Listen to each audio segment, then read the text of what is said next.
Okay, so I'll be giving you advice with regards to your finances. Though I know that you must have an idea on how it works because you were a financial advisor before. But let me try. Tapos tignan natin kung parehas kung paano mo siya nakikita. So, ang main concern mo talaga is for me to give insights about your personal finance ngayon.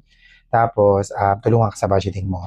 So, ang unique financial story mo is you do have like the basic knowledge on how to do personal finance because you received training from the same company and under my own supervision kasi nga, naging tao kita as financial advisor. Though during your time, medyo mas hilaw pa siguro yung experience mo, it's because you are new to the industry, talagang parang training pa lang yung nare-receive mo nun.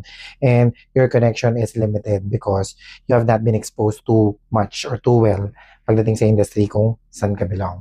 So, you do have insurances na nakapangalan under your name, but we know for a fact that those insurances were originally purchased by your sisters for their long-term planning, which is retirement. Gusto nila pag-uwi, may pera sila. And since we cannot close deal with people outside the country, you were the one na naging avenue nila. So, we'll be calling it consignment. Okay, so let's look at your personal financial health.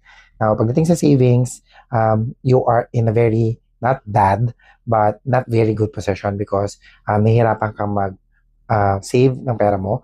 Meron ka lang less than a month worth of salary. So, kung active income earner ka, this would be a big threat sa'yo kasi pagka biglang nagkaroon ng problema, personal na hindi ka makapagtrabaho, walang papasok na kita. So, if parehas pa rin yung premise mo before that you are living with your parents, so it's good kasi hindi mo problema lahat ng expenses, but nevertheless, you have to do something about this. Pagdating sa budget, you do have estimation as long as you do have ballpark figures of what you're looking for, you are good to go kahit hindi naman super precise nung pag-budget mo. Now, pagdating naman sa income, so consistent ang inflow mo ngayon, which is nice. So, ibig sabihin, meron kang trabaho kung saan yung mga gastos mo ay nasusustentuhan mo na. And then sa expenses mo, may rough estimate ka naman. And from time to time, sabi mo kasi sa wealth mo dito, paycheck to paycheck ka eh. So may struggle man, pero it's not zero. Tapos, wala kang, may utang ka sa debts, personal loan.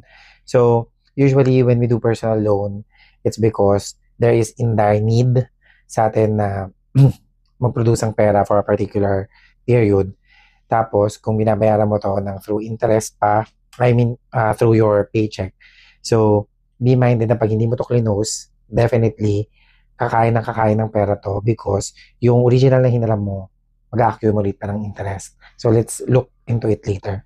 And then, pagdating naman sa insurance mo, consigned yung nilagay ko, it's because even though you are the person insured and owner na nakasulat kay AXA, yung substance niya is, iniipon talaga natin siya sa paghahanda ng sister mo pag umuwi ng Philippines. And then, you don't have your personal investment. So, I look into your own finance, hindi ganun kalaki yung kinikita mo, but ito yung mga pinapupuntahan. So, i-exclude na natin yung education and retirement kasi it's not for you talaga. But ang kumakain talaga ng pera mo ay needs and then yung other expenses plus wants mo ay maliit lang. So, pag sinabi natin other expenses, yung wants, yan yung mga lifestyle mo. Ibig sabihin, deliberately mong nilalagay dyan yung pera. Maybe contribution sa parents o kaya sa simbahan. It's your decision. But it's not parang necessary talaga. But kung yun ang arrangement mo, we cannot exclude that. And then, yung other and obligations mo, nagko-close ka kasi ng kita. So, nakikita ko pa lang, dito pa lang sa budgeting nito, na lahat ng pinupunta ng pera mo lumalabas siya. Wala ka ng savings kung tutusin kasi nga talagang sakto or kulang pa yung kinikita mo. So, kung magbibigay ako ng assessment, um, hirap talaga pag paycheck to paycheck. Pero before we proceed dun sa advice, let us look dun sa current insurance coverage ng dalawa mong sisters. So, MLC7, 30,000 annual, current account value is at 105,000. So, please advise your sister to continue paying for this hanggat hindi pa niya kailangan. Basta, as much as possible, huwag siyang mag-withdraw for the first 10 years. Similar with the MLC10. Yung 21,600 na binabayad, it's 62,000 na yung na-accumulate. Since less than 10 years tong mga policies na to, may surrender charge pa. Ibig sabihin, pag nag-withdraw sila, partially or wholly, meron silang bawas because of the surrender charge. Kaya I encourage them not to stop paying and not to withdraw for the first 10 years kung hindi naman crucial na kailangan yung pera. Pero still, they could see these amounts as their own growth na ng investing. Now, if they are expecting very much income, from these types of investment, level their expectation because it's not working like that. Malayuan talaga. And if they could continue paying for it, better. Ngayon, kung sakali man merong challenges sa pag-explain sa kanila, you could always contact me so that I could explain it directly to them. Pero pagka, ikaw naman, alam mo naman to kasi advisor ka naman before. So, VUL works preliminary, insurance, and then investment second. So, yung growth nito should not be expected na malaki talaga just for a finite period of time. Pero it's true na pwede nilang iwanan yung VUL na to after the 7th year and after the 10th year. Just don't expect na mabilis na mag-grow yung pera. So, the best strategy for them is to continue it. Okay? So, iset aside na natin itong advice na to because it's not personal. So, let's move on. May assessment talaga is gusto mong maturuan ka kung paano mas ma-manage yung pera mo. But the problem is, yung flexibility mo pagdating sa finances, masyado nang maikse.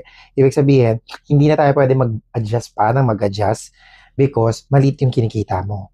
Ngayon, ang kailangan mo talaga para masolusyonan yung problem mo ngayon is to increase your income. Wala nang way. Kasi nakita ko yung wants mo sobrang konti na lang eh. Wala ka halos luho kung tutusin. More or less the others na nilagay mo is contribution sa family which is necessary talaga. Plus yung needs mo, which is pwedeng pamasahe mo araw-araw, you cannot just downgrade everything. There's no other way than kundi going up ka na talaga. So kailangan mo maghanap ng extra income. So ang need ng urgent attention mo is ways para magkaroon ka ng additional sources of income. Kung hindi ka makakapagbago, magdagdag ka. So here are my financial advice. First is, establish mo ano ang financial goal mo. You are 30 years old already. So, this is young pagdating sa money management. Kasi, meron pa namang maraming oras para mag-maneuver ng finances. Ang hinihintay lang talaga is yung decision mo para ikaw ay kumita ng mas maigi. Kasi meron kang weapon ng time. Energetic ka pa kasi bata ka pa naman. It's not like wala kang skill set. I mean, I could see your dedication when you were a financial advisor. So, since ang suggestion ko is for you to look for additional income, maybe you might consider going back and try it again since you're already licensed. But if you don't want to get back sa financial advising, look for additional sources of income. Go back to your skill set. Tingnan mo kung ano yung kaya mong i-offer na pwedeng bayaran ng ibang tao. Also, mag-reflect ka sa time management mo because it's not working kung ano yung meron ka ngayon. Kulang siya talaga. And malaki talaga yung tulong ng family mo. So, we don't want that to last long na ganun yung situation mo. So, find a job that will grant you ng mas malaking kitaan para mas may ma-manage tayo while not parang inflating your current na lifestyle para makatipid ka. Tapos, don't forget to report yung mga insurances ng sisters mo. If ever man you want to talk about this, PM me. For now, yun lang muna yung advice ko. Okay?